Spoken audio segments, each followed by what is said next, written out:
الف نے کہا کہ اللہ کا رسول آ رہا ہے، با نے کہا کہ بانی اسلام آ رہا ہے، تا نے کہا کہ تاجدار مدینہ آ رہا ہے، ثا نے کہا کہ ثروت والا آ رہا ہے، جیم نے کہا کہ جلیل القدر آ رہا ہے، بڑی ہا نے کہا ارے جناب یہ تو حبیب خدا آ رہا ہے، خا نے کہا کہ خاتم النبیین آ رہا ہے، دال نے کہا کہ دو جہاں کا والی آ رہا ہے، زال نے کہا کہ ذالک الکتاب کہنے والا آ رہا ہے، تو را نے کہا یہ تو رحمت للعالمین آ رہا ہے، زا نے کہا زمانے کا امام آ رہا ہے، سین نے کہا ساقی کوثر آ رہا ہے، بڑی شین نے کہا شافع محشر آ رہا ہے، صاد نے کہا صادق و امین آ رہا ہے، ضاد نے کہا ضعیفوں کا ماوا آ رہا ہے، طا نے کہا طاہر و مطہر جو ہے نا وہ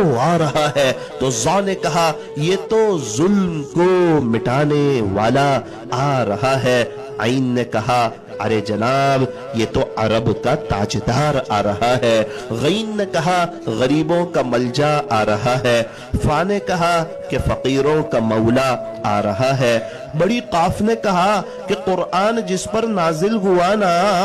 وہ آ رہا ہے، تو چھوٹی کاف نے کہا ارے جناب یہ تو کملی والا آ رہا ہے، لام نے کہا لولا کا مخاطب آ رہا ہے، میم نے کہا کہ محمد الرسول اللہ صلی اللہ علیہ وسلم تشریف لا رہے ہیں، تو نون نے کہا کہ نبیوں کا امام آ رہا ہے، واو نے کہا کہ والضحی آ رہا ہے، چھوٹی ہاں نے کہا ہادی برحق جو ہے نا وہ آ رہا ہے، تو یا نے کہا یہ تو یاسین آ رہا ہے، یا نے کہا یہ تو یثرب کو مدینہ منورہ بنانے والا آ رہا ہے، یا نے کہا کہ یہ تو یکتا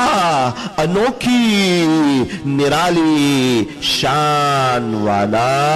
آ رہا ہے صلی اللہ علیہ وسلم۔ دو جہاں کی کامیابی گر تجھے درکار ہے، ان کا دامن تھام لے جن کا محمد نام ہے صلی اللہ علیہ وسلم۔ کامیابی آج بھی قدم چومنے کے لیے تیار ہے، نقش قدم نبی کے ہیں، جنت کے راستے اللہ سے ملاتے ہیں، سنت کے راستے کی محمد سے وفا تو نے تو ہم تیرے ہیں، یہ جہاں چیز ہے کیا لوح و قلم تیرے ہیں۔